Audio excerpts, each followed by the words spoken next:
Hi, I'm Phil Richards. We're in Juno Lighting Group's Idea Lab, and today I'm going to talk to you about mini recessed LED downlights. They're available in round and square, downlight, adjustable and wet location. This amazingly versatile fixture is available in a variety of contemporary finishes, beam spreads, and Kelvin temperatures. Great for niches, displays, cabinetry, even ceilings for downlight or reading light type applications. Transformers are available in magnetic or electronic. While magnetic transformers are larger and heavier, they can actually be remoted a farther distance from the load. But today we'll be using an electronic transformer for its small size and ease of concealment. The thing to remember is to choose a dimmer that's compatible with your transformer type. So let's show you how we wire the transformer. Since we're bringing line voltage into our transformer via this flexible armored cable, we want to make sure that we shut the power off at the service panel. Now let's open up our transformer. I'm just removing the screws here.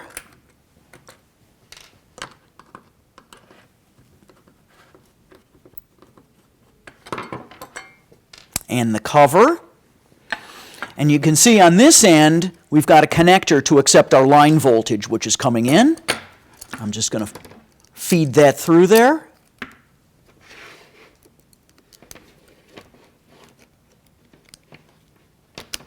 Tighten the connector.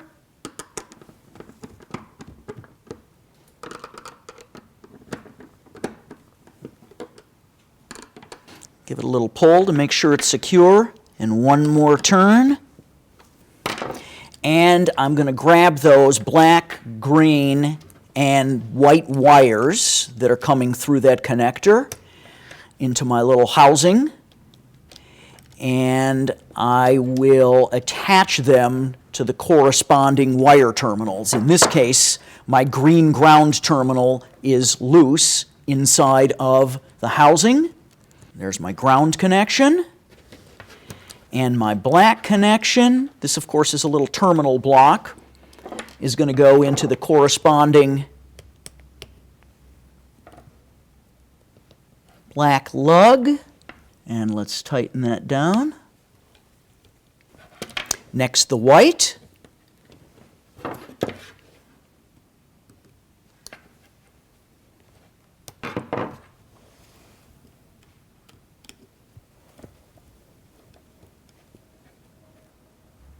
Next, we'll connect the Class 2 wire to the secondary side of the transformer, also a screw lug terminal.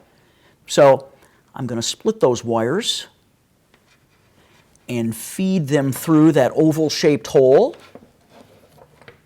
These are the wires that, of course, connect to my load.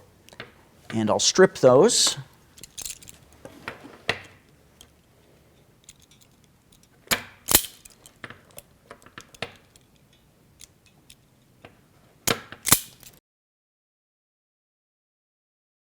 You may notice here there's no black wire and white wire. We just have two red wires going into two black wires. With low voltage systems, we are not required to observe any kind of polarity. I'm tightening the screw now down onto my first wire and my second wire coming next. Now that we've attached our primary and secondary leads to the transformer, we're ready to fasten the cover back on. So I'll just place that over the pre-drilled holes in the chassis and insert those little Phillips screws.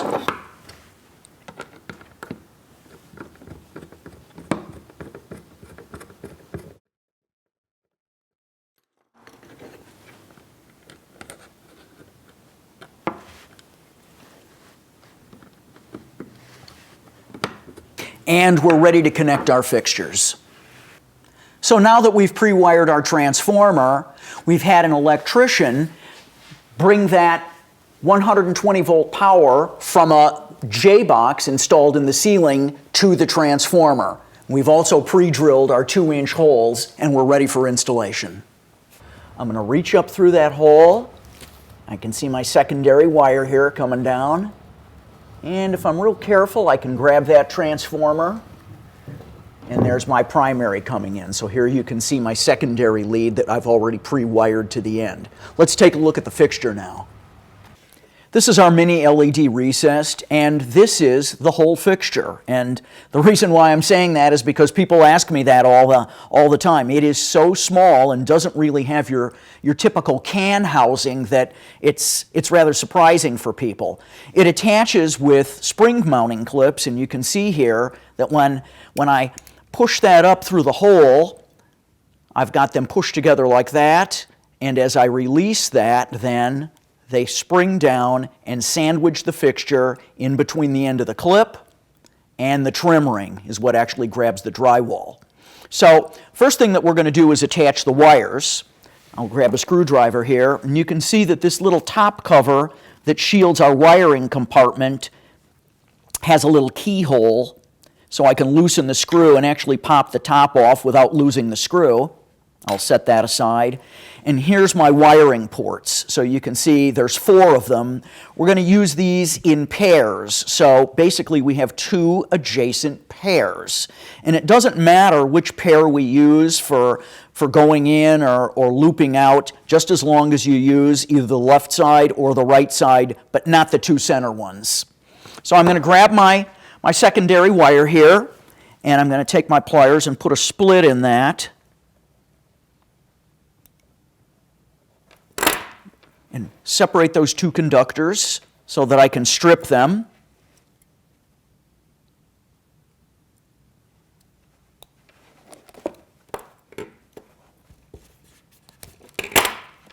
Twist them up.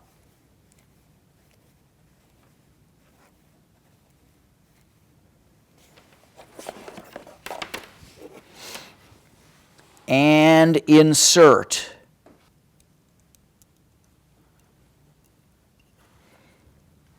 And you can see it's a very small little flathead screw that I'm tightening.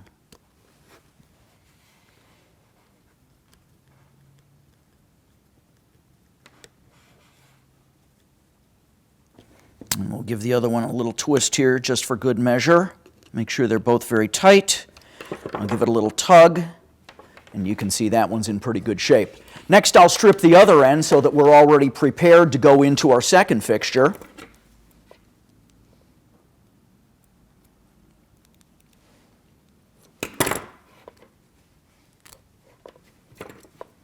And once again.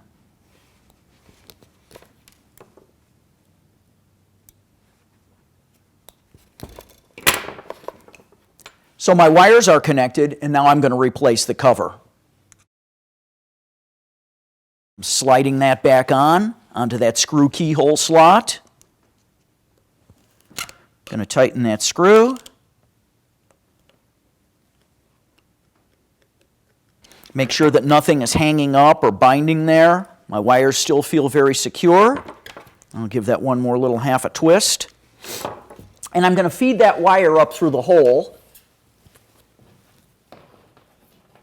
And I'm going to flex my clips in the up position, push them up, and my first fixture is mounted. Okay, so let's see if I can actually grab that wire that I tried to fish through there, and by golly, I can. So that's good, and you can see the way we've measured that wire. We've got plenty of room here to actually wire our fixture in midair without being cramped. I'm going to walk over here, grab another fixture, and I'm going to pre-wire it. I'll put a whip on this one, so that way my whip to the next fixture will be ready when I push this one in. So I'm going to remove the cover again. Grab my second wire, split that, pull those conductors apart, strip it,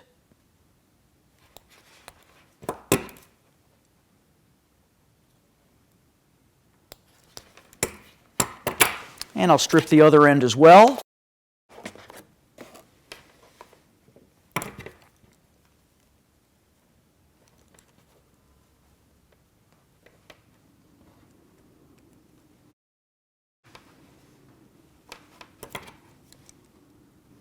Give them a twist.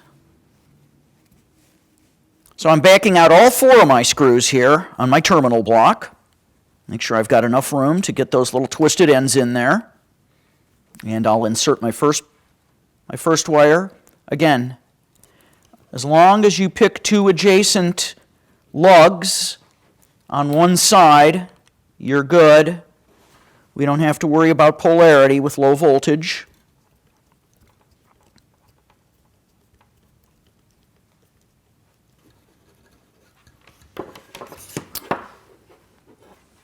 And now I'm going to fasten this to my first fixture. So I've got my second set of leads going in.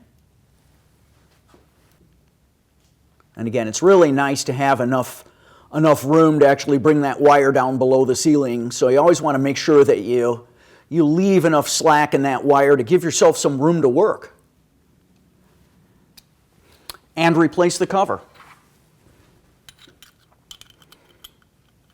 On that little keyhole screw one more time. Again, taking care to make sure that nothing is binding or that cover's not biting into the insulation on the wire.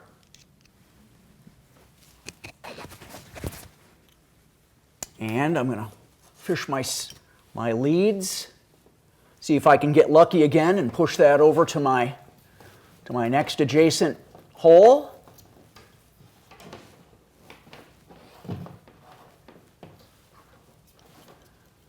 Flex my clips. Everything looks all clear. So there's fixture number 2, all nice and clean and securely fastened. And we're ready for our third fixture. Of course, our third fixture, I can't bench wire that one because I've already got my secondary lead off the transformer and the one coming off of fixture number 2. So I'm just going to step over and grab that one, loosen up that little connection cover, and I'll put my first set in. So these are my secondary leads coming directly off the transformer.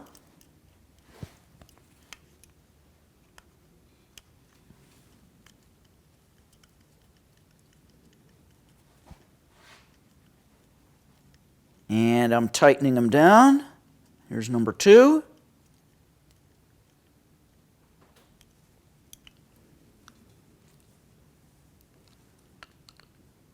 And we'll insert our first lead.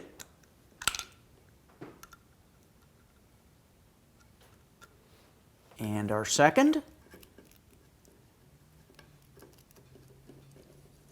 There we are. And we'll give one more little quarter turn on there just to make sure that everything is nice and tight. And then the cover plate.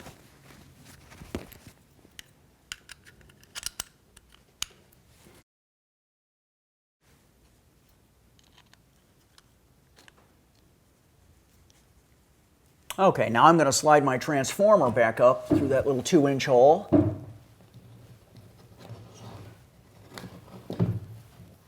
Along with my secondary wire and the one that comes from the adjacent fixture.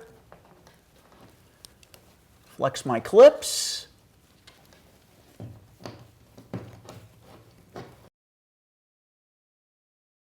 Push it up. Now that we're in, I'll have my assistant go back to the service panel, turn on the circuit breaker, and done. This is Phil Richards for Juno Lighting Group, and don't forget, folks, it's all in the lighting.